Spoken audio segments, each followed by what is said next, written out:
1:38. Quiero avisar de una cosa y no es ficción. Bueno, lo primero, como decía Santiago Camacho, las redes sociales, ya lo sabéis, Nave del Misterio, en Facebook, Twitter, Google+, todo preparado por Guillermo León, milenio3 con número @cadenaser.com. Escuchad algunos sonidos que oponen en el calero porque sí que es verdad que el sonido esta noche tiene su importancia. Y algunos sonidos pueden llegar a ser desagradables, tan desagradables como la historia que nos va a ocupar.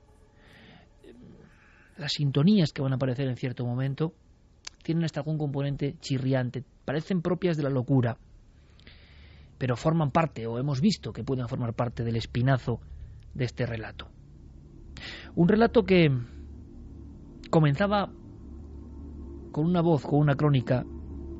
En enero de 1976 finalizaba el mes. Laura Dido, una reportera del Canal 5 de Noticias de Nueva York, terminaba su relato de una forma singular.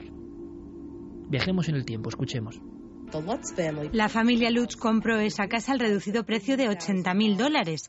Muy poco después de mudarse, la familia empezó a vivir fenómenos paranormales muy agresivos. En varias ocasiones, George y Kathy aseguraron ver unos ojos rojos observando desde la ventana de la última habitación. La historia había comenzado, en verdad, un poquito antes.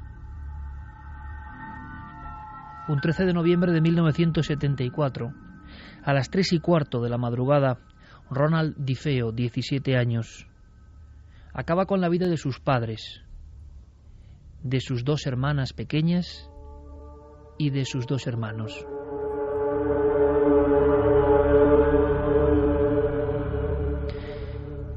Luego dijo que la voz de la casa, los alaridos y lamentos que se escuchaban en cierta parte de la casa, se habían colado en su cerebro y le habían dado una orden inequívoca, rotunda, clarísima, durante varios días. Mátalos.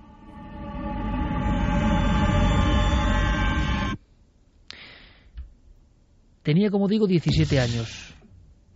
Llevaba una escopeta Martin del calibre 35. ¿Cómo pudo hacerlo? La policía se sorprendió.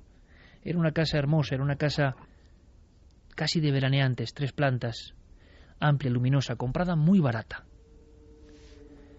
Afeaba mucho el conjunto en esa tranquila villa de la zona de Long Island, 112 Ocean Avenue. Afeaba mucho la postal idílica la presencia de una madre con un tiro en la cabeza y el resto de la familia de bruces y con los brazos cruzados, como en un extraño rito, provocado por el único individuo que faltaba, Ronald DeFeo.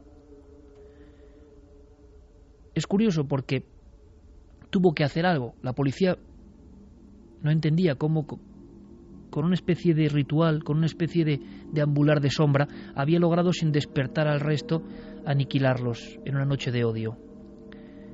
Al parecer, en la sopa de la última cena, nunca mejor dicho, de la familia Lutz, hacia las 10 de la noche de ese día 13, había empleado, había suministrado cobardemente narcóticos. El sueño fue muy profundo, un sueño del que nunca despertaron. 1974. El 28 de diciembre, apenas un tiempo después, esa casa que ha quedado marcada y vacía tiene un cartel de se vende y aún queda en la entrada una especie de postal o de tarjeta o de recuerdo que decía buenos deseos. Era el último material de la familia DeFeo.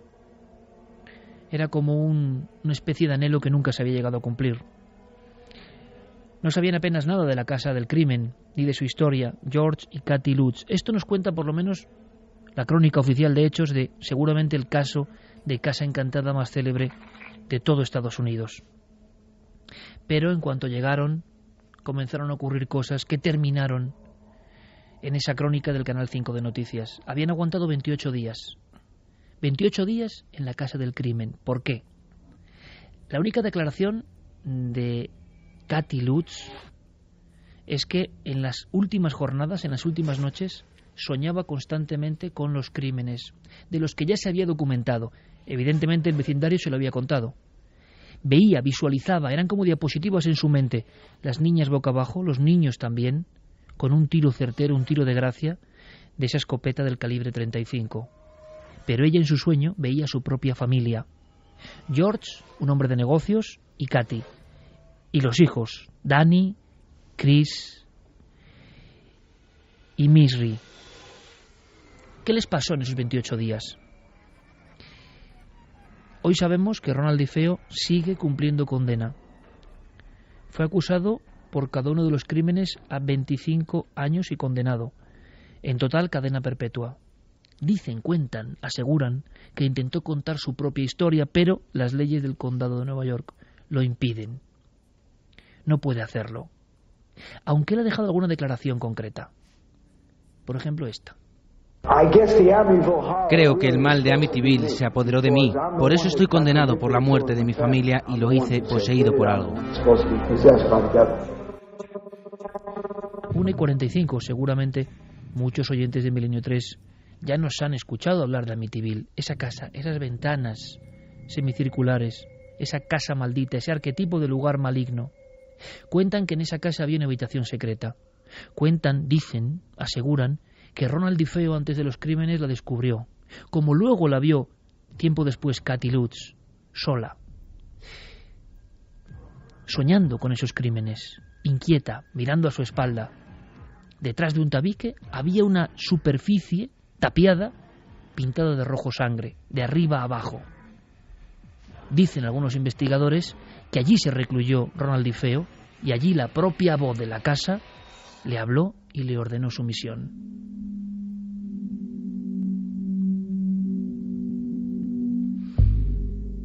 «28 días de pesadilla». Tengo aquí el propio libro. Aquí vive el horror, la casa maldita de Amityville, Jay Anson. Es un libro que da mucho respeto, que da mucho miedo. Yo lo leí en la cama, de una sentada, y con miedo a apagar la luz, os lo aseguro. Hoy me he enterado que Jay Anson, meses después de escribir el libro prácticamente, fallece de un infarto. Estaba ya ideando una novela que se llegó a editar llamada 666. Parece que el diablo se había convertido en su monotema. También murieron los principales protagonistas de los 28 días de pesadilla. Por lo tanto, ¿qué podemos aportar de nuevo a la historia de Amityville? Pues esto es lo interesante. Seguramente hay muchos amigos ya en Nave del Misterio en Facebook o en Twitter y están viendo una imagen. Parece que hay novedades. Parece que uno de los niños que nunca había hablado, parece que uno de los niños de aquella nueva familia llena de expectativas que llegó a la casa del crimen y que los 28 días tuvo que irse como si fuese el final de una película de terror, que lo era, ha hablado y ha contado cosas sorprendentes. Porque hay mucha polémica, porque hay personas que piensan que incluso esto se ideó entre el abogado de Ronald DeFeo, ni más ni menos se llegó a decir, y George Lutz, el nuevo inquilino, que se conocían y que hablar de una casa que poseía a las personas podía mitigar su condena a cadena perpetua. Se ha hablado también de problemas económicos, de que no tenían para pagar la casa y que se inventaron esta historia. Si esto es así, es una de las historias más terroríficas sin duda y mejor inventadas. Porque aquí se habla de enjambres de moscas, de voces que dicen fuera, de la figura de algo parecido a un cerdo detrás de un ventanal dentro de la casa, observada por el padre desde el jardín, detrás de su hija que está mirando sonámbula, que se ha despertado de repente, de extrañas sombras e incluso de ensoñaciones entre los miembros de la familia. Por ejemplo, George Lutz llega a entrar casi en delirio porque sueña con una pesadilla, se despierta y cree ver a su mujer al lado, a la que se le están cayendo mechones de pelo y los dientes. Y esa mujer suya, hermosa, le mira y cree que es una auténtica bruja, una bruja del tiempo de Salem. 28 días. ¿Qué hay de nuevo? Bueno, esa fotografía. Javier Pérez Campos, compañero, tú te has encargado de seguir la pista hace ya varios meses de estas declaraciones, de estos trabajos que solo han salido en Estados Unidos y que desde luego completan una de las grandes crónicas de supuesta casa maldita, caso terrorífico donde los haya. Creo que está ya en las redes sociales, nunca mejor dicho, esa imagen, que yo no sé qué es, pero pone la carne de gallina, vemos una escalinata, es la casa de Amityville por dentro.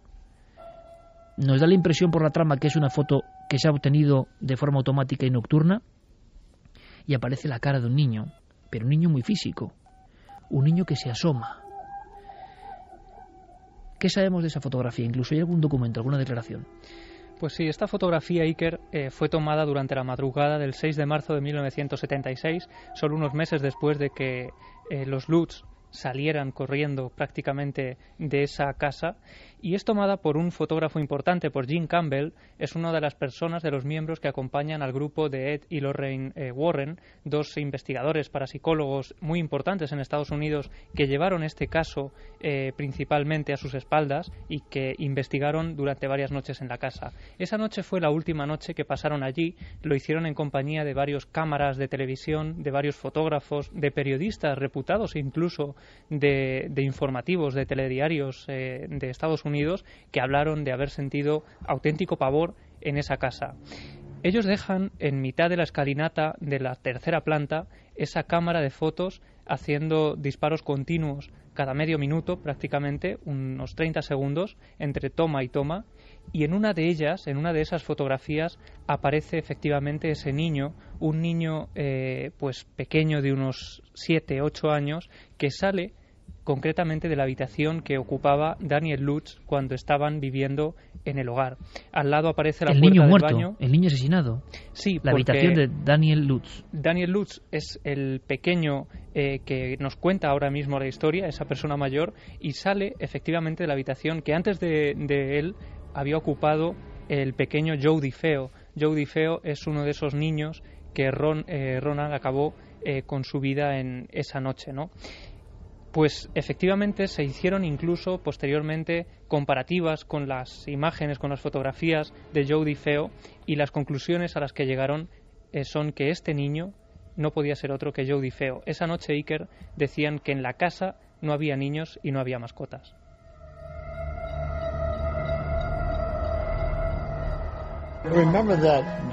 Recuerdo que Gene Campbell, el fotógrafo, era un experto. Cuando ves el rostro parece un niño, pero si te fijas bien, sus ojos parecen luminosos, aunque podría ser unas gafas o podría ser cualquier cosa.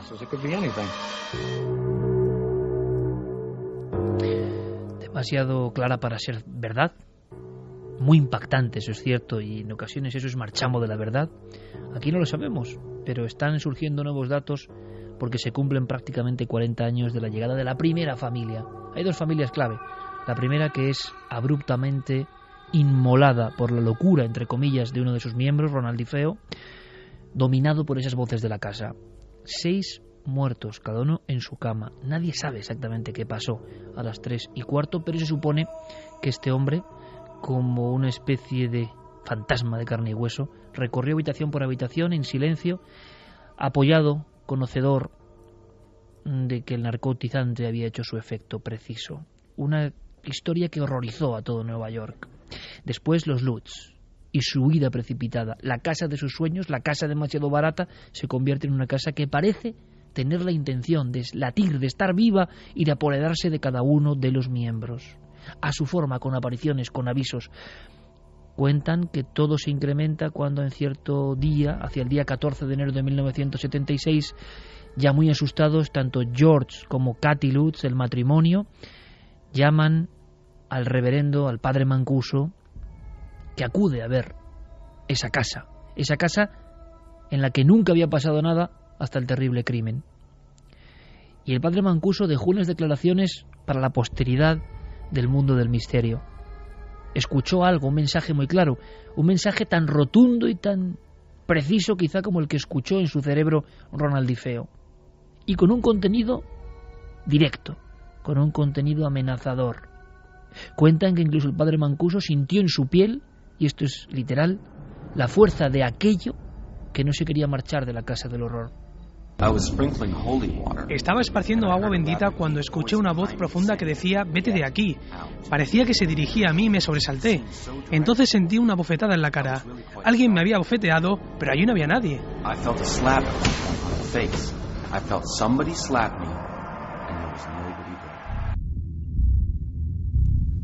Por supuesto, a través de nuestras vías de contacto Nave del Misterio en Facebook, en Twitter, en Google+, milenio3 con número @cadenaser.com, milenio3 con número @cadenaser.com. Fermín Agustín, muy atento a los mensajes. Podéis opinar sobre esa imagen que ahora hemos conocido. Sorprendente, desde luego, como todo en torno a este caso. ¿Qué faltaba? Pues bueno, faltaba esa confesión de Daniel Lutz. El niño, dicen que más traumatizado, más agredido, más perseguido por la causa paranormal. Tenemos un primer documento, hay que escuchar con mucha atención. Yo creo que de verdad son elementos importantes, dignos de tener en cuenta, porque sea cual sea el fenómeno que se apoderó de esa familia o de ese lugar, histeria, alucinación o fenómeno real maligno, se ve incluso en la voz del propio niño entonces, hoy ya con más de 40 años, el sufrimiento, el no haberse despegado de esa historia, lo marcante, el estigma que lleva encima por ser uno de los niños de aquella familia que aguantó 28 días. Y nos habla un poco de todo eso, Javier, de ese trauma, de esa sensación y sobre todo de su conclusión. Han pasado casi 40 años. Noviembre del 74, diciembre del 74. ¿Qué es para él todo eso? Diciembre del 76, perdón. ¿Qué es para él? ¿Qué ocurrió realmente? ¿Cómo lo interpreta hoy desde el punto de vista de un adulto racional? Esta es su respuesta. Creo que aquello era una fuerza que se escapaba de mi control. Creo que había algo maligno que podía manifestarse en cualquier momento y de la forma que quisiera. Y yo fui una víctima de ello.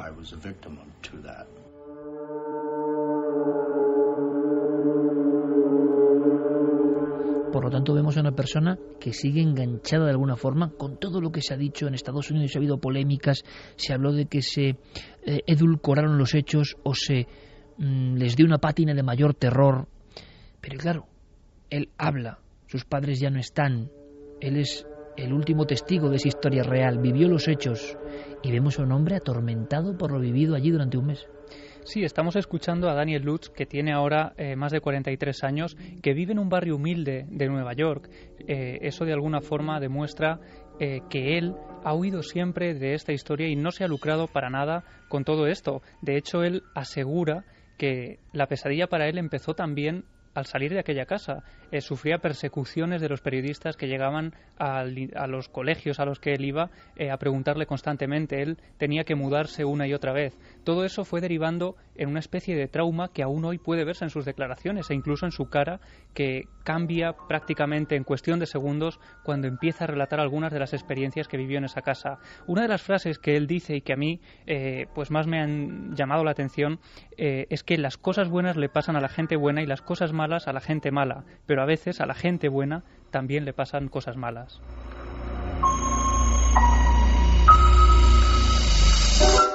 Daniel Lutz era un niño, lo colocamos con sus padres, con sus hermanos, llegando en el 76 a esa casa maravillosa, $80.000, el precio especialmente bajo, y cuenta Daniel cómo poco a poco en esa vivienda empiezan a ocurrir cosas que no son normales, y como suele pasar, es un incremento gradual, una puerta que se abre, un armario que se cierra, un sonido, y ya empieza de vez en cuando un susurro, una voz. No están intranquilos porque la familia irá viviendo independientemente fenómenos diferentes.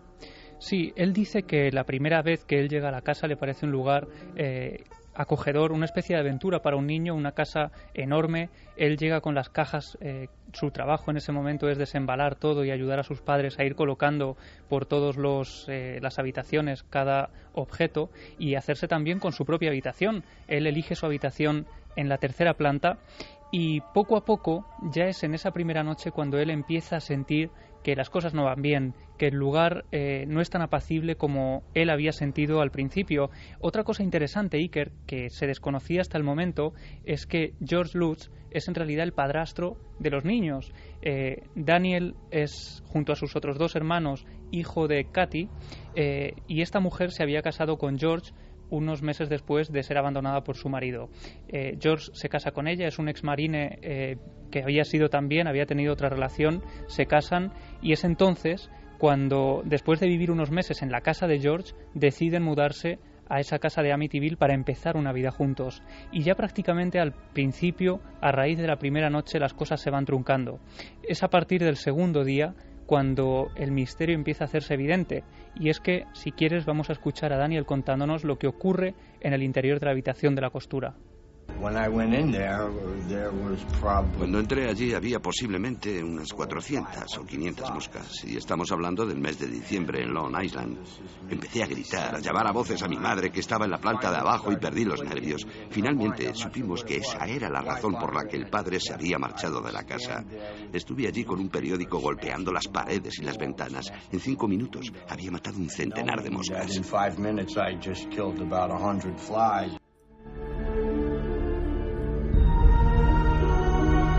Y se nos ha quedado en la memoria colectiva muy bien fijada la imagen de esos enjambres zumbantes de moscas muy oscuras, muy negras, porque esta historia se llevó al cine en 1979, Terror en Amityville. Lo curioso es que, y eso no lo sabían los Lutz en aquel momento, la mosca ha sido muchas veces relacionada en la vieja iconografía medieval y ocultista con ciertos demonios, ¿no? Y parece que toda la historia estaba vinculada, incluso desde la antigüedad, y luego lo veremos, con algo que tiene que ver con el dolor, con la invocación, con la más absoluta oscuridad. La familia empieza a entrar en un estado de alerta, más que de psicosis en un primer momento. Las apariciones de moscas se conjuntan con un líquido negruzco, un líquido casi de aspecto sanguinolento, coagulado, que aparece en las cisternas y aparece en los grifos.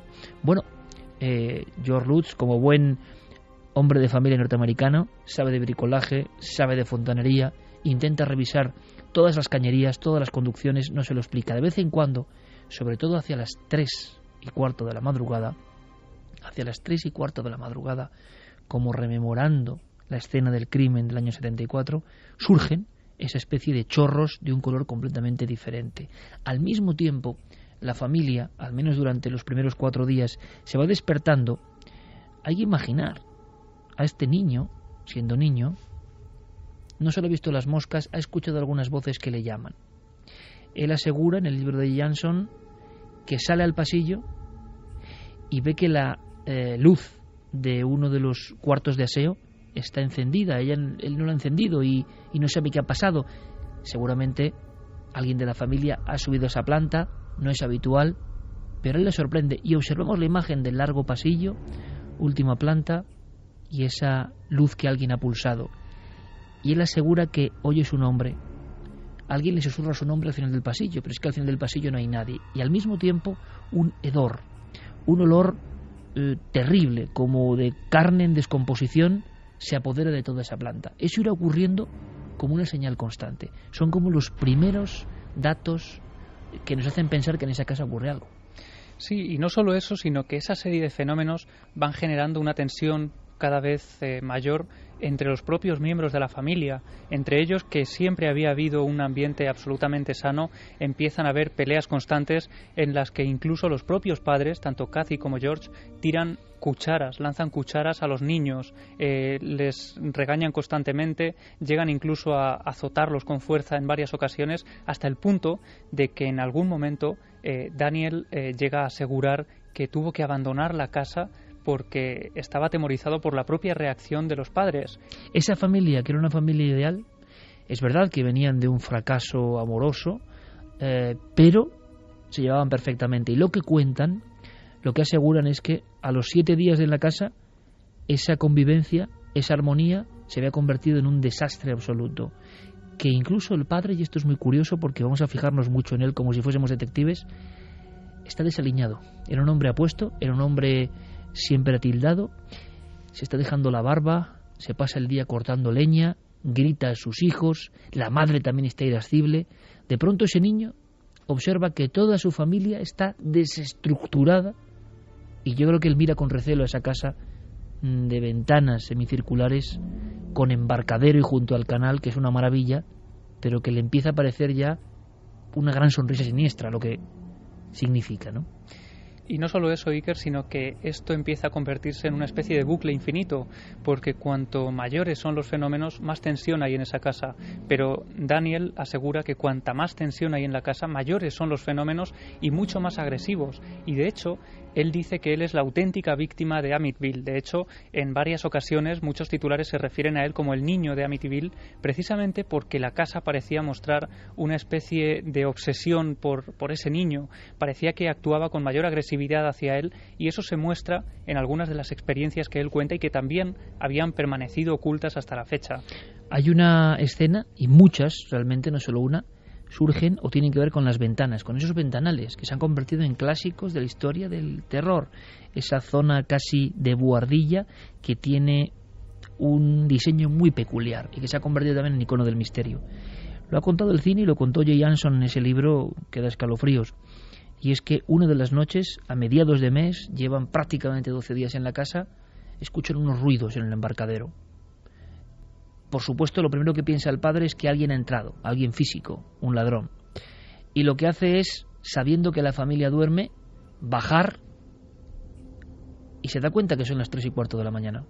Es decir, que todo sigue un proceso, todo sigue una mecánica, y que siempre es la misma hora, el mismo dígito en el reloj. Cuando baja, yo creo que se produce una de las escenas, si fue así, que yo no lo sé, más dramáticas de la historia de los misterios, ¿no? Él está en mitad del jardín, es invierno, el invierno de Nueva York no es fácil, hace frío, él está pertrechado con una especie de anorak, revisa el embarcadero, que allí no hay nada. Nada chirría, nada hace ese ruido, las compuertas están perfectamente engrasadas y ajustadas, no pasa nada fuera de lo normal. Pero es entonces cuando percibe algo, siente algo a su espalda. Entonces George Lutz se gira y mira directamente hacia su casa, hacia su hogar, el lugar que les protege, el lugar que, digamos, es el refugio de la familia. A través de la ventana de una de las habitaciones ve a uno de sus hijos que está asomado y le sorprende, no lo había visto. ¿Qué hacía ahí levantado? ¿Qué hacía ahí de pie? Parecía ser sonámbulo. Nunca se comprobó, nunca se supo, pero lo cierto es que estaba mirando fijamente a su padre. Y en ese instante George Lutz asegura que detrás del niño, puede verlo perfectamente por la propia claridad de los faros del jardín, hay esa figura que hemos dicho, una figura que parece animaloide, una figura que está casi rondando a su propio hijo. Eso le produce un terror, un pánico, sube rápidamente las escaleras y el niño está durmiendo, nada está fuera de su sitio, está siendo víctima de una alucinación, de unas pesadillas constantes. Bueno, siguen incrementándose los fenómenos y el niño protagonista, Daniel Lutz, lo contaba así, una historia que tiene que ver incluso con las ventanas. Mi hermano entró en la habitación y me dijo: «Hey, ¿estás bien?». Yo volví la vista para mirarle cuando la ventana bajó de repente con fuerza sobre mi mano. Me rompió los dedos hueso por hueso.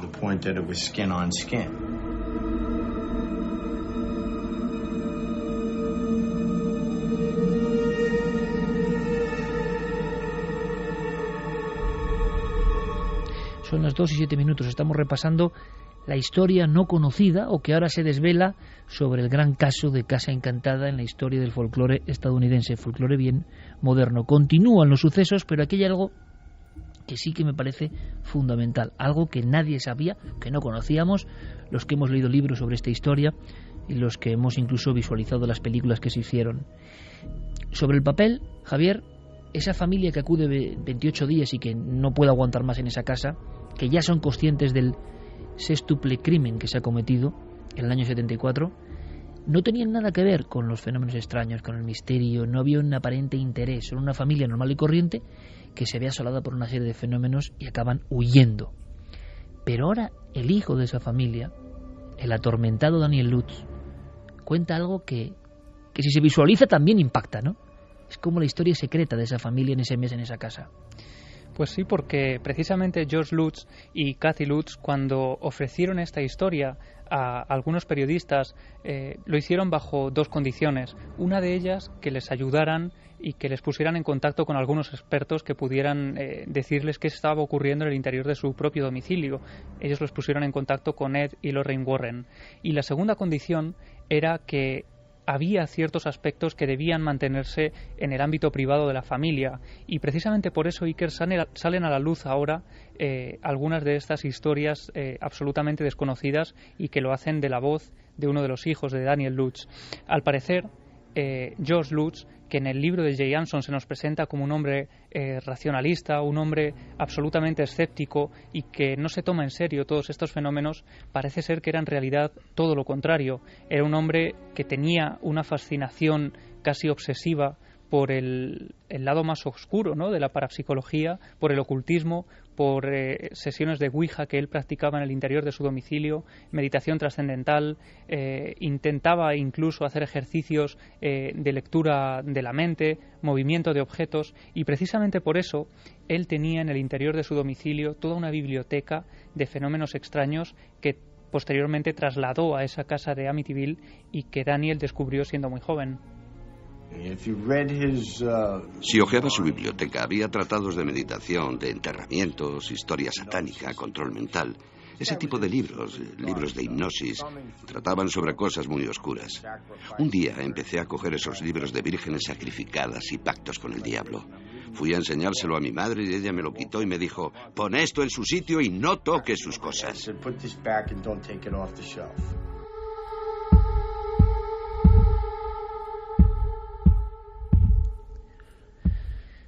Amityville, estado de Nueva York, 9.400 habitantes, un lugar tranquilo, hasta el día de noviembre de 74 en que se desató el caos, el infierno en esa casa.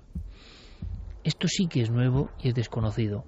Resulta que George Lutz, el arquetipo de individuo que sale con su familia en el coche, lo estamos casi viendo también, que no le arranca el coche, o sea, la eterna escena que se ha contado luego en muchas otras películas, familia a la huida porque esa casa prácticamente los devora. Resulta que tenía una biblioteca y además los temas no eran cualquier tema. Eran temas que tenían que ver con el ocultismo, la nigromancia, lo más oscuro, lo más denso, lo satánico. ¿Tendrá algo que ver con esta historia? ¿Arrojará luz sobre esta historia? Quizás los más escépticos puedan pensar que ya eran personas condicionadas. Nadie que no esté sugestionado por estos temas tiene una biblioteca de esos asuntos, ¿no? Bueno, es un dato muy interesante y un dato nuevo que no conocíamos. Otro dato más. Van surgiendo las apariciones. Algunas, yo lo digo, cuando uno lee cosas y ha escuchado miles de ellas y observa en los testigos y en su descripción elementos nuevos, elementos que no se le ocurren a ningún guionista, piensa que eso es una raíz de la verdad, que las personas muy asustadas han descrito cosas al alcance de muy pocos. Apariciones, por ejemplo, que no eran tan habituales, de una figura enlutada, de una figura como si fuera una monja pero sin cara, una sombra en esa segunda planta, aguardándolo. Ven todos los miembros de la familia. Una de las personas, Kathy Lutz, la mujer, tiene la terrible experiencia de ir al servicio, de salir de la habitación, de ir a ver cómo están sus hijos, de volver de nuevo, de bajar de esa tercera planta donde ya habían pasado muchas cosas, y junto a la escalera, donde ahora se ha fotografiado eso, ve una especie de gran masa oscura que va descendiendo. Y además lo que le aterra es que el movimiento, no ve piernas, no ve nada, pero el movimiento es como alguien que va bajando peldaño a peldaño, sin cara, como una especie de esfera pulida y un traje sacerdotal o talar, hasta que desaparece por una pared. Esa pared, al día siguiente, ella tantea la pared, busca la pared. ¿Qué hay en esta pared? Ella tiene los planos de la casa y ahí no hay ninguna habitación. Empieza a tocar, empieza a trastear y se da cuenta que hay un falso muro. Ella parece esa cuadrícula, un lugar muy pequeño, para una sola persona, parece casi una cámara de iniciación, un lugar secreto. E imaginamos a esa mujer, después de visto lo visto, sin querer contarlo a su familia, cómo hay una especie de habitáculo, ella lo define de una forma muy gráfica, ¿no? Pintado con rojo sangre. A este nivel de hechos ya, la relación familiar, que esto es muy interesante, se ha resquebrajado por completo. La desestructura es total. Y Daniel Lutz, en estas declaraciones exclusivas, da más datos, ¿no? El infierno no es solo el fenómeno paranormal, sino esa familia que ha perdido cualquier nexo. Sí, porque para Daniel esos fenómenos, como decíamos, son absolutamente agresivos. Él dice que a partir de la segunda semana que pasan en la casa llega a ser lanzado por esas escaleras donde ven en alguna noche esa figura negra descendiendo poco a poco. Pues en esa misma escalera él es lanzado contra una pared, contra la pared del tercer piso, ante la mirada atónita de Kathy, que está a unos 5 metros de él. Ellos están atemorizados en ese momento. Como decíamos, incluso Daniel llega a rogarle a su madre y a su padre que se marchen de allí porque está absolutamente atemorizado y porque está siendo agredido por ese fenómeno. Antes nos contaba incluso cómo esa ventana llega a descender sobre su mano. Él enseña en alguna de esas entrevistas el dedo a la cámara y se muestra un dedo absolutamente desfigurado. Dice que a raíz de aquella noche la mano se le había quedado completamente destrozada. Y esa es una de las cosas por las que Daniel empieza a mostrarse absolutamente desconfiado hacia su padrastro. Se oculta en su cuarto, no quiere ir al colegio, tiene miedo a la casa y huye de vez en cuando de la casa en plena noche. Yo me imagino, sea lo que sea el fenómeno, repito, el terror de ese niño en esa habitación, ¿no? Claro, y empieza a sentir además una absoluta desconfianza por su madre, que es en realidad la persona que hacía también casi de padre y de madre a la vez, porque en el padrastro, en George, no tenía toda la confianza que tenía en ella, pero él nota que su madre le oculta detalles, le oculta cosas. Y por eso, cuando Daniel descubre esa biblioteca de George relacionada a esos fenómenos extraños, a esas ouijas y a esos pues esa parte ocultista que desconocía de él, cree absolutamente y cree rotundamente que él es la causa de lo que está ocurriendo en la casa. Y de hecho, en alguna ocasión, cuando llega a hablar con Lorraine Warren, esa mujer parapsicóloga que estudia la casa pues desde ese punto de vista de lo paranormal, ella le llega a confirmar que efectivamente que su padre haya estudiado y practicado con ese tipo de magia oscura puede ser una causa perfectamente normal de que todo se esté ocurriendo. Y a partir de ahí, Iker, es cuando Daniel empieza a odiar con más fuerza a George Lutz. ¿Intentaste protegerte de él o esperabas que lo hiciera tu madre? No, absolutamente no. ¿Mi madre protegerme a mí? No. Yo estaba allí para protegerla a ella de él. Tenía que referirme a George como señor. No lo llamaba George, lo llamaba Mr. Lutz o señor. ¿Tenías que llamarlo Mr. Lutz? O señor. De todas formas, él era tu padrastro. ¿Y qué? No pretendía llamarlo papá, no era mi padre. Así que vosotros vivíais en un estado alterado. Bueno, mejor dicho, tú, porque George ya no está aquí. Lo siento, no podía evitar sonreír cuando has dicho eso. ¿Por qué? ¿Por decir que no está aquí? No, por el hecho de que esté muerto. Las relaciones eran complicadas en esa familia. George Lutz falleció hace unos años, Kathy Lutz también falleció, todo gente joven realmente. Y Jay Anson, el periodista que hace el mítico libro, repetimos, también fallece de forma súbita, prácticamente sobre la máquina de escribir, ahondando, ¿no?, en lo que he descubierto en la historia de esta familia y en su polémica.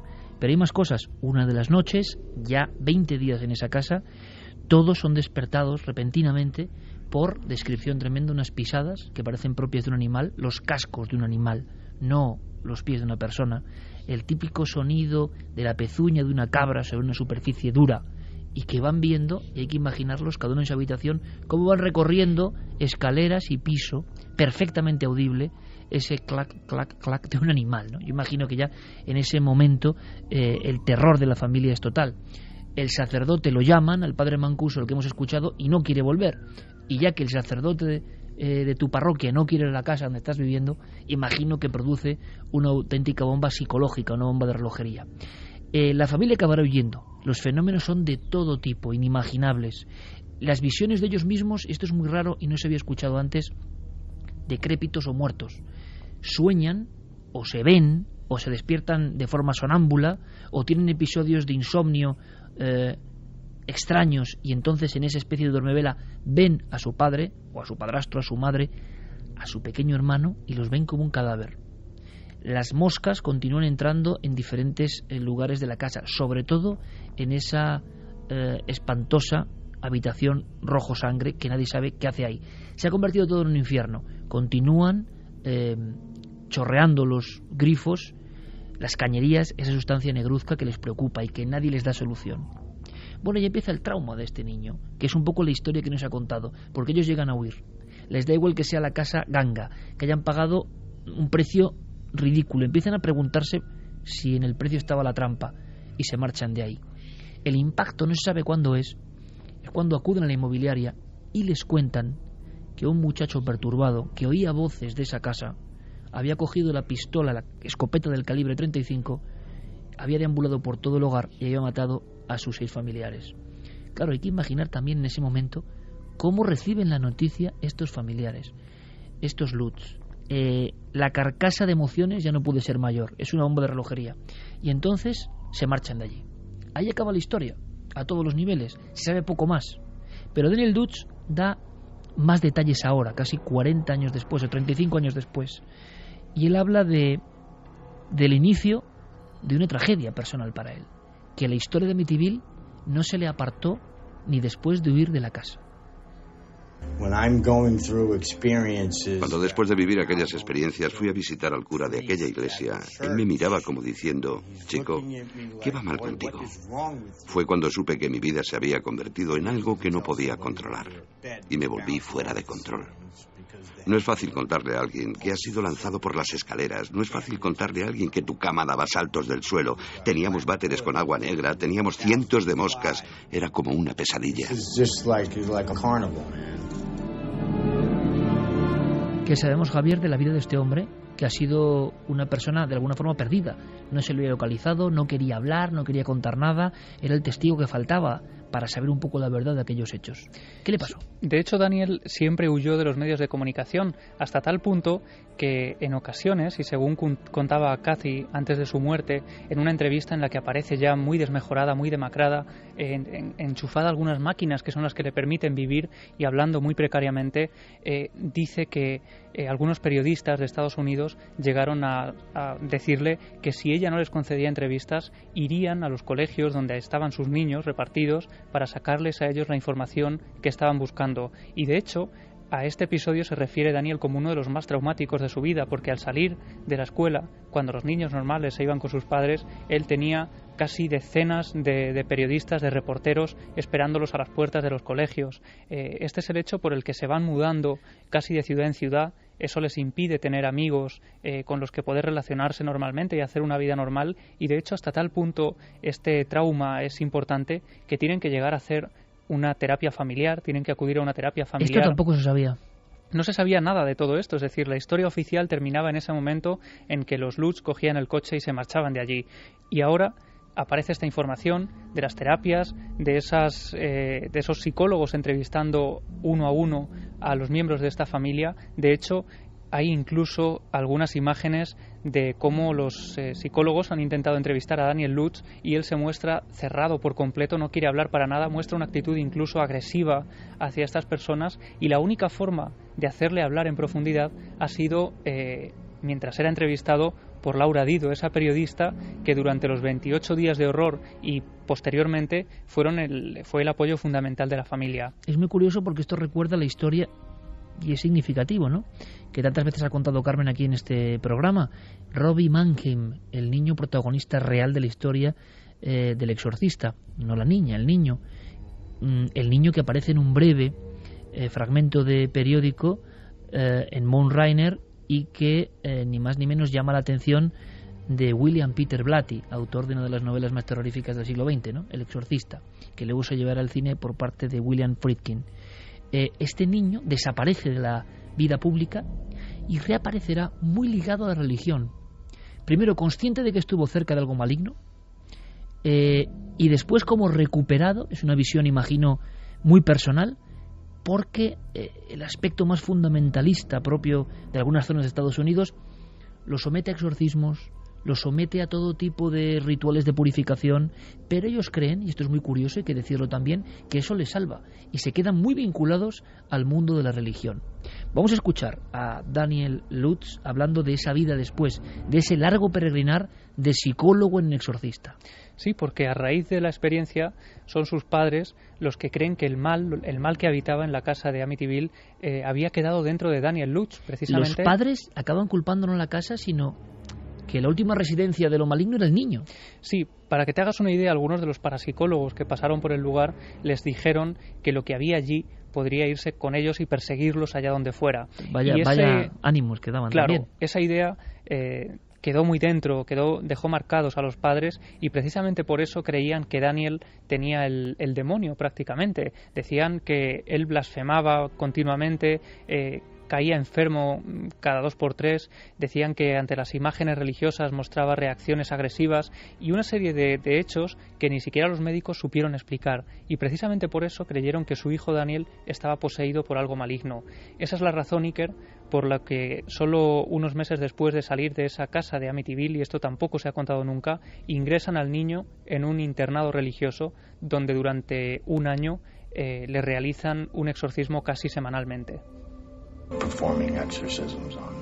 Me sometieron a exorcismos porque hablaba en lenguas extrañas, blasfemaba, escupía, sufría violentas convulsiones. ¿Qué parte de exorcismo tengo que explicarte? ¿Por qué te sometieron a ello? Porque estaba poseído por un espíritu del que no podía librarme por mi cuenta.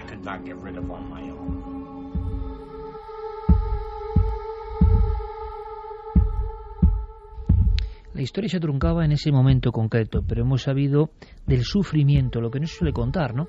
Del sufrimiento interno de una familia desestructurada, de una familia que no entiende lo que ocurre, y cada uno luego que ponga su versión. ¿El padre realmente hizo la ouija, invocó algo en esa casa? No lo sabemos. El padre sabía en su extrañísima psicología que haya vivido un crimen múltiple, y es una teoría que suelto la pluma, no sé si es certera, pero ha ocurrido en algún caso. Personas que han aprovechado o han adquirido lugares de crimen, esto como suena, creyendo profundamente en lo paranormal, como un intento de que esa impregnación del lugar se ponga en contacto con uno. Locura que salió mal, o no tiene nada que ver, o eran víctima de una serie de alucinaciones complejas que puede explicar la psicología. Nunca lo sabremos. En España, nuestro compañero de este equipo de los informativos de la SER y de Milenio 3, Carlos Cala, como pasa en ocasiones, yo lo recuerdo muy bien, porque hablé mucho con él y procuré darle mi orientación también a nivel editorial. Hizo un libro, Aquella casa en Amityville, se documentó a tope, y ya lo que era un trabajo de prácticamente tesis periodística se convirtió en una obsesión por saber la verdad, y no eludió la polémica. Además, creo que es el único caso de un español que se ha metido de verdad a investigar la historia, y él nos contaba 2 cosas que pueden ser muy interesantes. Evidentemente nuestra audiencia, y sobre todo los más jóvenes, se habrán quedado con esa casa absolutamente bucólica, pero que había una habitación desconocida, y habría algo más en esa casa aparte de los crímenes, porque el asesino Ronald DiFeo, que hoy cumple cadena perpetua, al que hemos escuchado, él dice que la casa le hablaba. Claro, es la excusa de alguien que tiene problemas mentales, seguramente. Pero qué curioso, porque él dice que una personalidad concreta, antigua, le daba esas órdenes. Le hemos preguntado a Carlos por el lugar, por las indagaciones que él pudo hacer en trabajo de archivo constante. ¿Qué hubo allí antes incluso de esa edificación? ¿Qué hubo en el tiempo antiguo en ese lugar concreto? En el archivo de historia municipal descubrieron, por ejemplo, que en esa parcela, no exactamente ahí en ese lugar, pero sí en las proximidades, se había ubicado una especie de sanatorio para enfermos y para dementes, un sanatorio en la época en la que digamos que esa parte de Long Island estaba sobre todo habitada por indios de una etnia muy concreta, o de una tribu muy concreta, los Shinnecock. Digamos que era un lugar donde iban los desahuciados, ¿no? Los que ya no tenían ninguna esperanza de vida, y simplemente, bueno, pues se les recluía en ese lugar para dejar. Pero hay un dato más muy curioso, y Carlos lo sabe bien, y es que aparte de ese sanatorio, o de ese mortuorio, mejor dicho, para los nativos, parece que hubo más cosas. Parece que uno de los condenados del proceso de brujería más famoso de los Estados Unidos acabó sus últimos días recluido, sus últimos días confinado, precisamente en esa parcela del condado de Suffolk, estado de Nueva York, 9.400 habitantes, unos 6 kilómetros cuadrados, Amityville.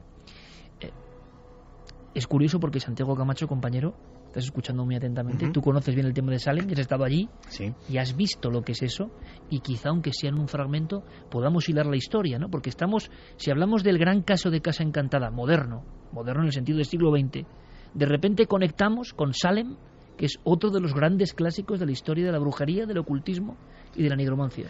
Y curiosamente, pues esa presencia antigua sí puede tener alguna relación con una presencia muy antigua, que es tan antigua como de 1693, que es cuando se celebraron los juicios por brujería en Salem. No sería de extrañar que uno de los acusados o incluso de los condenados acabase por allí, porque estamos hablando de unos juicios en los que se encausó, todavía los historiadores no se ponen de acuerdo, entre 150 y 200 personas. Es decir, fueron unos juicios masivos que no solamente se llevaron a cabo en Salem, sino que también en Boston, en Eastwick, casi en toda Massachusetts. ¿Murió mucha gente? Murieron varias personas, incluso algunos acusados de formas bastante crueles. Recuerdo el caso de un acusado que, por negarse a declarar, fue lapidado públicamente. Es decir, el cementerio de Salem es un cementerio que parece sacado de una novela gótica, es un cementerio antiguo, lógicamente, está jalonado por y hay los guías turísticos te las enseñan, las tumbas de los ajusticiados y de las víctimas. Y fíjate que eso algún día lo veremos en Cuarto Milenio. Cuando estuvimos rodando en una casa que también está marcada, que es la casa donde empezó todo, la casa donde las primeras niñas empezaron a decir que estaban poseídas, igual que el caso del exorcismo por una presencia maligna, el equipo nuestro nos empezó a ir mal, nos empezó a funcionar mal. Llevábamos en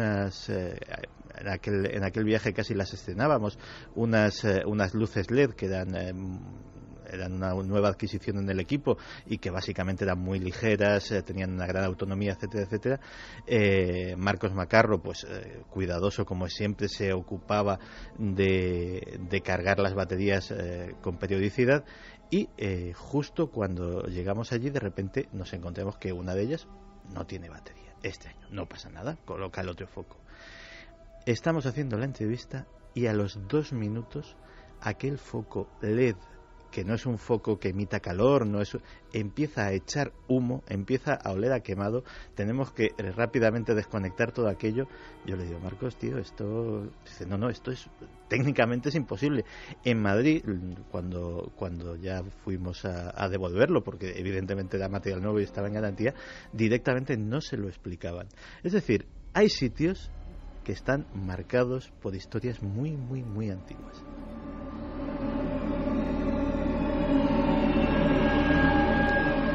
Bueno, podíamos poner colofón, porque por fortuna esta larga noche de misterios, tenemos cosas más amables, ¿no? Pero la actualidad es así. Javier Pérez Campos seguía como buen sabueso la pista de estos nuevos datos de un caso que a mí, yo digo, este libro que tengo aquí vive el horror, no me lo vuelvo a leer a solas, y El exorcista tampoco la vuelvo a ver. Y dices, bueno, qué tontería, ¿no?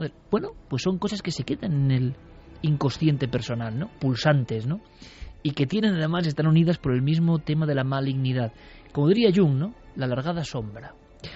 Podemos terminar porque el caso de Amityville, y evidentemente buscando y buceando un poco, todo el mundo va a acudir rápidamente, y ahora hablaremos de cosas más rápidas y más digitales, tuvo su polémica. Se ha hablado de todo. Se ha llegado a decir, imaginaos amigos, se ha llegado a decir que George Lutz, extraño personaje, o por lo menos ahora con un perfil diferente, con esos libros tan concretos de brujería, invocación, ocultismo, era amigo del abogado de Ronald DeFeo, y que ambos inventaron una historia, estrambótica historia, perfectamente hilada historia, terrorífica historia, para beneficiar a ese asesino, cosa que hay que imaginar al juez pues realmente también muy fantasioso, para admitir que la casa efectivamente había ordenado y que Ronald DeFeo no solo no estaba en sus cabales, sino que se había sentido dominado por una fuerza que moraba en ese hogar.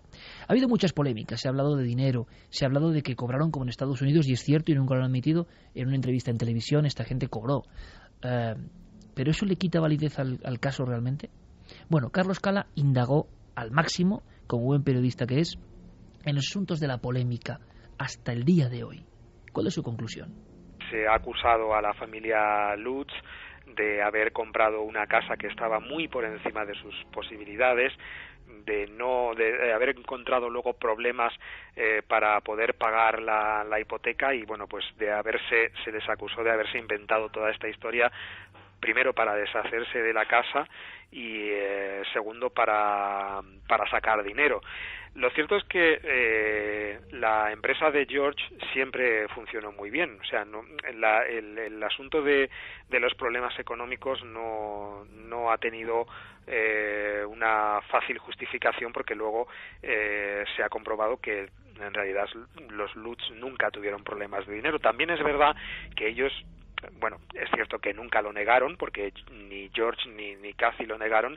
Ellos cobraron dinero por vender esta historia, cobraron pues en torno a unos $400,000, creo recordar, por el asesoramiento en la historia del libro de Amityville, del primer libro que escribió Jay Anson, y también por el asesoramiento en el guión de la primera película sobre Amityville que se rodó.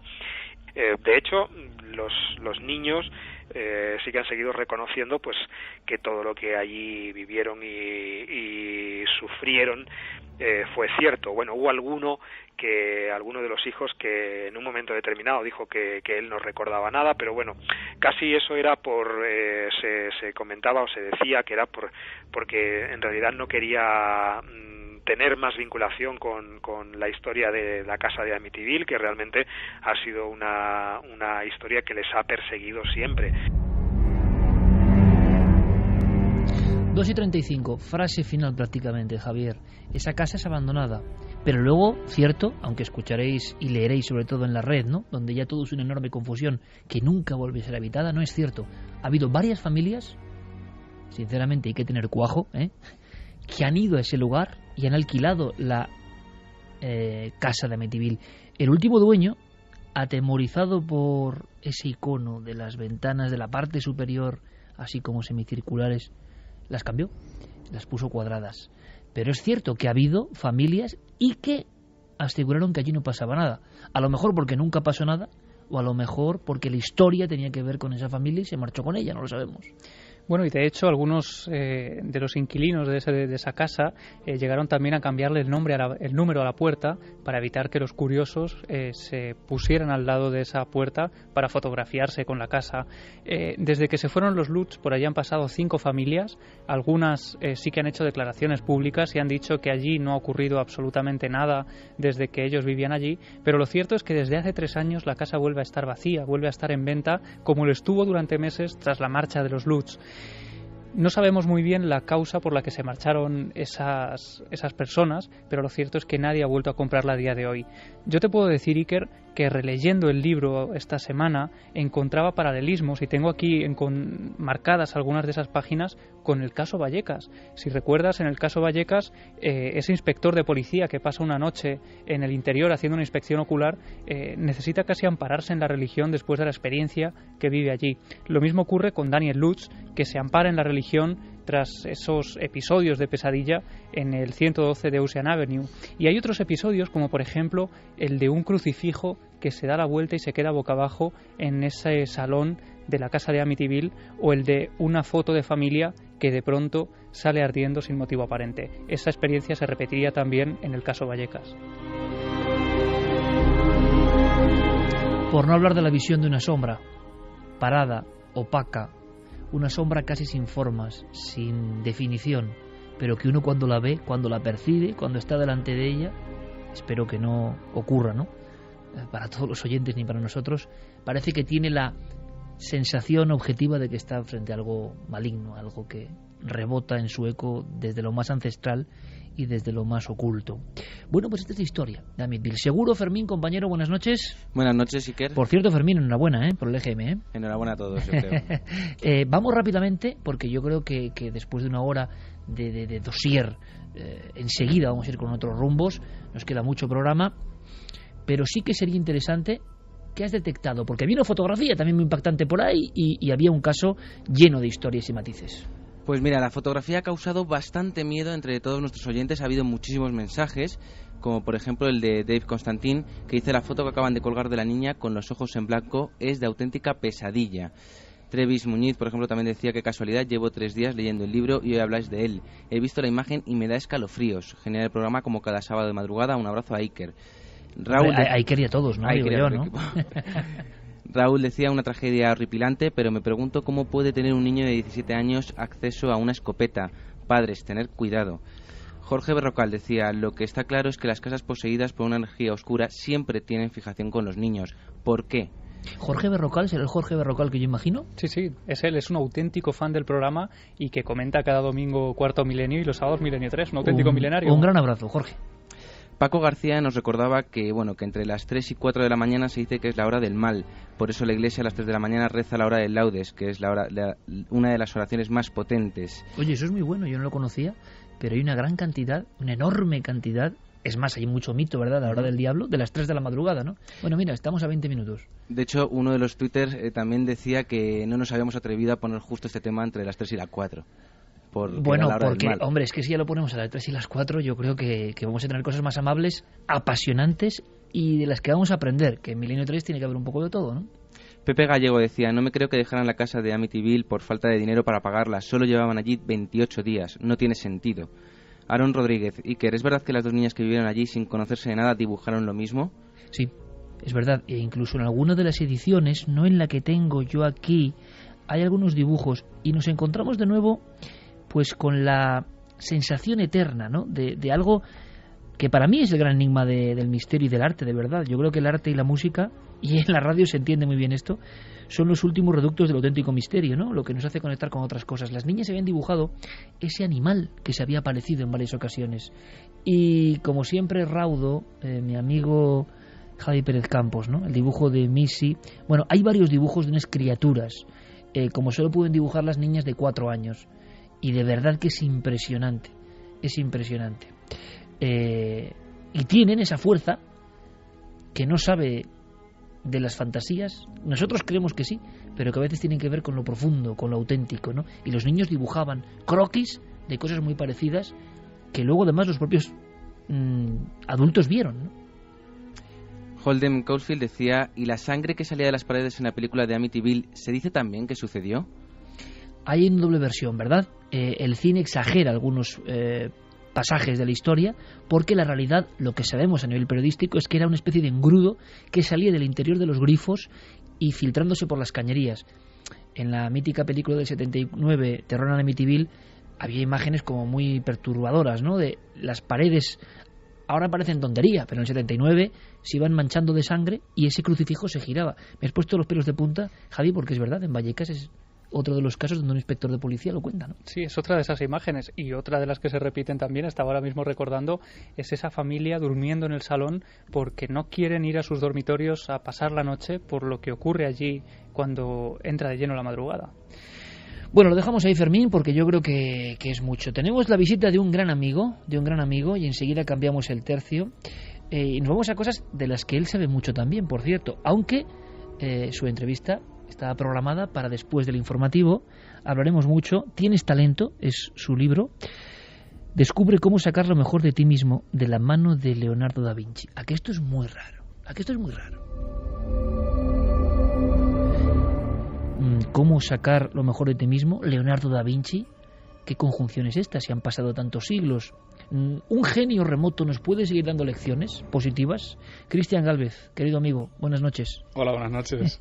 Bienvenido a este ambiente que sé que te gusta, de la nave radiofónica del misterio, ¿no? Además, me estaba acordando de una trilogía de películas, House, una casa alucinante, que es ese tipo de películas, como has dicho, con El Exorcista, que yo no he podido volver a ver, ¿eh? ¿Sabes que desde que hiciste una intervención aquí, te acuerdas, ¿no?, sobre Leonardo, un montón de gente nos pide que vuelva Cristian, pues te da la oportunidad no solo de que hablemos de tu libro, sino que te incorpores hoy al programa y que opinemos de un montón de temas al margen del libro, que le reservamos a las 3 su periodo, y de verdad muy atentos porque creo que es un gran trabajo y nos va a enseñar cosas, un poco de mente positiva también, que hace falta más que nunca. Pero quiero, Cristian, si te parece, que luego nos resuelvas esto de Leonardo, tu investigación, cómo lo vinculas ahora en este primer episodio de tu investigación con lo que sería sacar el talento oculto. Creo que muchas personas lo necesitan, de verdad. Pero eso va a ser luego, ¿te parece? Ahora lo dejamos ahí, porque han pasado muchas cosas. Cambiamos un poco el tercio, Noel, y nos metemos en la pura actualidad.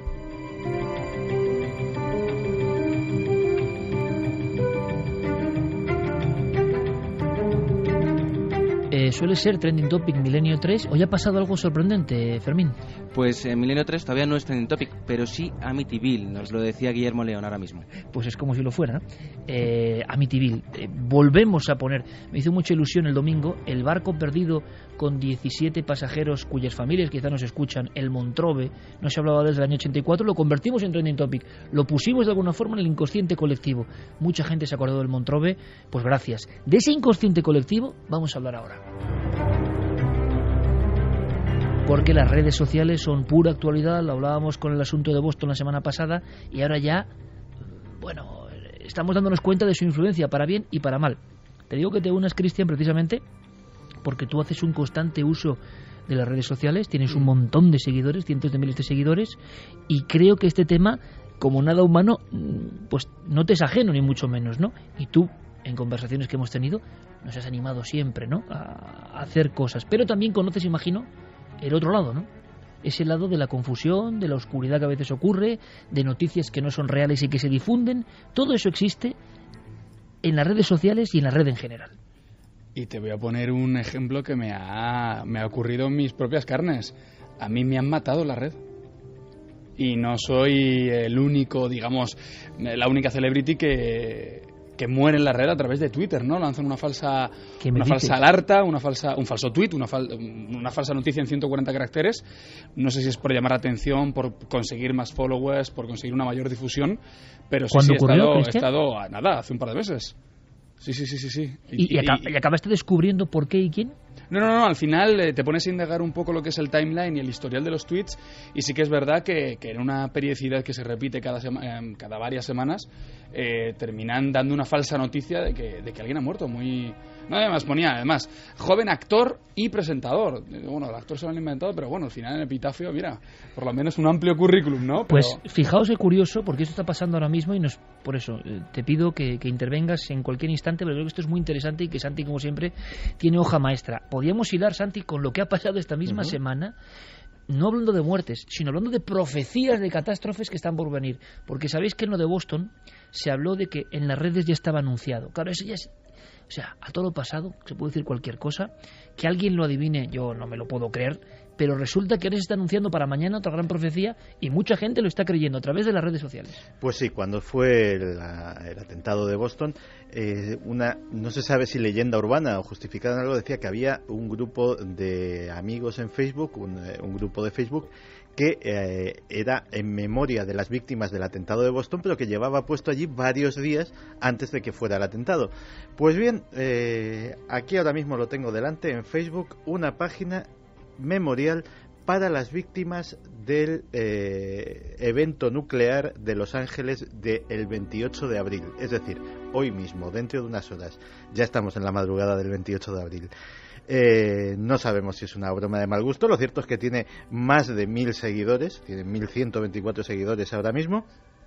Y básicamente, leyendo un poco, como me he molestado en leerlo, dice que la persona que ha abierto esta cuenta tiene conocimiento de cosas que van a suceder en el futuro, que ya hizo lo mismo con la catástrofe de Fukushima, y que la catástrofe nuclear de Los Ángeles de dentro de unas horas es algo inminente e inevitable. Esperemos que no sea más que una tontería, no sea más que un bulo más. Claro, pero lo que no ha sido tontería, y esto de verdad es sorprendente, y necesitamos, nunca mejor dicho, a través de las redes sociales, vuestra participación. Ya lo sabéis, Nave del Misterio en Facebook, en Twitter, en Google Plus, y milenio3con@cadenaser.com. Bueno, pues donde hay opinión hay debate, por supuesto, y aprendemos muchas cosas, pero lo cierto es que esta semana, claro, yo no sé qué es verdad y qué no es verdad. Incluso lo que me cuentan que ha pasado, ya empiezo a dudar de si es verdad que ha pasado. Se produce un caos como nunca antes. Algún día hablaremos de eso. Un tuit pone a temblar a una de las instituciones más importantes del mundo. Claro, es que Christian lo decía muy bien, 140 caracteres, y vamos a citar unos cuantos casos. 140 caracteres pueden hundir la bolsa de Nueva York, 140 caracteres pueden hundir la vida de un ser humano, 140 caracteres pueden hacer subir el petróleo, 140 caracteres pueden hacer muchas cosas. Y teníamos el mejor ejemplo el lunes pasado. Era la 1:07, de la tarde de hora de Nueva York, y estábamos en Wall Street, estábamos en la bolsa de Nueva York, cuando de repente la agencia Associated Press lanza un tuit a sus 2 millones de seguidores que dice lo siguiente: últimas noticias, 2 explosiones en la Casa Blanca, Barack Obama está herido. Automáticamente, entre esos 2 millones de seguidores hay muchos brokers, hay muchas personas que tienen negocios en la bolsa, y a la 1:07, cuando se produce ese tuit, la bolsa empieza a caer, pero no un poquito, empieza a caer en picado. Las gráficas son espectaculares, ves una actividad en dientes de sierra más o menos de un día normal, y de repente un abismo gigantesco y pronunciadísimo. Dura 3 minutos. En 3 minutos la bolsa de Nueva York perdió 150 puntos. Para hacernos una idea de lo que supone eso, un experto de Bloomberg News, posiblemente el medio económico más prestigioso del mundo, cifraba que en esos 3 minutos desaparecieron de la bolsa de Nueva York en valor bursátil, agárrate, 136.000 millones de dólares en 3 minutos. Pero no se queda ahí la cosa. Efectivamente, en esos 3 minutos hubo gente que perdió mucho dinero, hubo gente que ganó muchísimo dinero. Es decir, esos 136.000 millones desaparecieron durante ese rato, pero luego a los 3 minutos volvieron a estar ahí. Es decir, no desaparecieron para siempre, se desmintió la noticia, pero lógicamente mucha parte de esos 136.000 millones cambiaron de manos muy rápidamente. La propia bolsa... Yo soy un ignorante, por supuesto, pero intento ver alguna vez para ver si, por fortuna, tiene que ver con una recuperación, ¿no?, que todos estamos esperando. Pero la propia bolsa parece siempre sometida a todo tipo de estímulos. Antes era la declaración de un ministro, el Producto Interior Bruto de Argentina, la huelga en Estados Unidos, o sea, todo le afecta, y habitualmente para mal. Pero claro, esto ya abre una nueva frontera, ¿no? ¿Cómo te quedas con esta noticia, por ejemplo? Yo me quedo mezclando a Joseph Ahram, un especialista de bolsa, mezclado con intentar coger el teléfono y llamar a Michael Drosnin a ver si en el código secreto de la Biblia nos puede solucionar lo que puede pasar mañana en California, porque uno se queda muerto. Pero espérate, que hay culpables. O sea, se sabe quién ha sido. Y es más, ha sido reivindicado. Esto lo han reivindicado ni más ni menos que un grupo que se hace llamar el Ejército Electrónico Sirio. Parece ser que son un grupo de simpatizantes o de personas que respaldan al presidente sirio Bashar al-Assad, que no están en absoluto conformes con la política estadounidense hacia el régimen sirio, y que para darle un toquecito de atención a los norteamericanos, pues les hicieron esta faena. El tuit había sido desde la propia cuenta de Associated Press, es decir, alguien se metió en la cuenta, hackeó la cuenta, y desde ella pues pudo emitir ese tuit. Twitter incluso ya ha anunciado que va a redoblar la seguridad, que va a implantar un sistema de dobles contraseñas para evitar que vuelva a suceder algo así, porque evidentemente las consecuencias son graves. Pero no es ni mucho menos la primera vez que pasa. Para una persona tan conocida como Christian Gálvez en el ámbito de la televisión de este país y ahora pues con otros trabajos, ¿no? Pero y que además yo creo que de forma muy prematura estaba ya con este tema de las redes sociales y un impacto de cara a los seguidores. Y para que lo hagamos todo, porque si tenéis preguntas, yo creo que va a ser muy interesante, y lo que viene después de Leonardo, yo creo que os va a gustar mucho. Y aprovechando que tenemos aquí a nuestro amigo, pues evidentemente se somete también, ¿no?, a las preguntas de todos los oyentes ahora mismo. Tú y yo hemos hablado en alguna ocasión, y tú sabes que yo soy un poco paleolítico, pero que al mismo tiempo veo que hay cosas muy buenas. Si te hago la pregunta, en tu caso, o en el tuyo, el de tu esposa Albudenacir, que también está muy metida en el tema de redes sociales y sabe, digámoslo, promocionar eventos, cosas, elementos de sus propias empresas, ¿qué es lo mejor y lo peor que te ha ocurrido en este proceso, ¿no? Al margen, claro, de que de que acaben con tu vida virtualmente, ¿no? Pero... No, es una de las cosas que también explico en el libro, ¿no? El cómo saber utilizar las diferentes redes sociales. No es lo mismo, o no se puede utilizar de la misma manera un Facebook que un LinkedIn, que un Twitter. Twitter posiblemente sea la red social microblogging más instantánea del mundo, pero también la herramienta más poderosa de marketing gratuito, ¿no? ¿Que sería el lado bueno, tú crees? El lado bueno, ¿no? El hecho de llegar mensajes instantáneos cuando ya tienes una marca personal muy, muy asentada. Pero también tiene una connotación negativa, y es que el feedback también es instantáneo, ¿no? Y vivimos en una sociedad en la que la crítica destructiva también es deporte nacional y gratuito. Cuéntanos cosas que se puedan contar, Cristian. Y eso, y eso te llega. Porque yo creo que es muy interesante, ¿no? En alguien que le han pasado cosas también, y todos los compañeros estáis también en Twitter. Nosotros, el mío en personal, el de Carmen, lo lleva Guillermo León, lo vuelvo a decir, porque muchas personas se creen que soy yo directamente, pero es Guillermo León, que tiene toda nuestra confianza. Un gran tipo. Un genio. Pero... casos concretos que a ti te hayan llamado la atención, de decir, uy, cómo está cambiando el mundo, ¿no? No, me llama la atención, mira, me pasó hace 2 días, ahora estoy de promoción con un libro, justo te comenté, creo que fuiste una de las primeras personas en que dije, oye, me han llamado para escribir una novela sobre Leonardo da Vinci para el año que viene. Se me ocurrió poner un tuit y parece que tengo la culpa directamente de que desgraciadamente hoy en día en el país haya un 27% de paro, ¿no? Oye, ¿cómo puedes decir que vas a escribir una novela con la que está cayendo? Sí. Claro, uno incluso se llega a sentir mal, ¿no? Pero dices, es que no tengo que pagar la culpa de las decisiones que tomen otros, pero ¿no? en vez de felicitarte, te criticaban por escribir una novela. No, sí que hay un 80-85% de la gente, no ya de los que te siguen, porque te pueden escribir la gente que no te sigue, ¿no? Y es lo que decía nuestro compañero Santi, que te pueden destruir la vida en un momento, sobre todo personas que no tienen una marca personal muy, muy, muy asentada y que son débiles. Y que están un poco a merced de lo que digan. Empieza a haber una sensación en muchos ámbitos de estar demasiado pendiente de lo que digan de uno, que eso yo creo que es peligroso. Hay un caso concreto que nos va a sorprender, lo contamos en apenas una línea, Santi, porque todavía hay mucha confusión, pero sería la otra cara, ¿no? Absolutamente. Algo acabado con una muerte. Efectivamente, porque cuando hablábamos de que 140 caracteres pueden hundir una vida, esta semana también hemos tenido otro ejemplo claro. Se llamaba Sunil Tripathi. Sunil Tripathi tuvo la malísima suerte de ser joven, de ser de ascendencia hindú, árabe tal vez, y de estar de público en el maratón de Boston justo cuando estallaron las bombas. Su imagen fue captada por muchísimos teléfonos móviles, su imagen fue captada por muchísima gente, y cuando empezó la caza del sospechoso en Twitter, inmediatamente después, a los pocos minutos de esa recopilación de documentos gráficos, esa recopilación de a ver quién tenía un aspecto sospechoso y estaba por allí, Sunil Tripathi fue de las personas que fueron señaladas como uno de los posibles autores del atentado.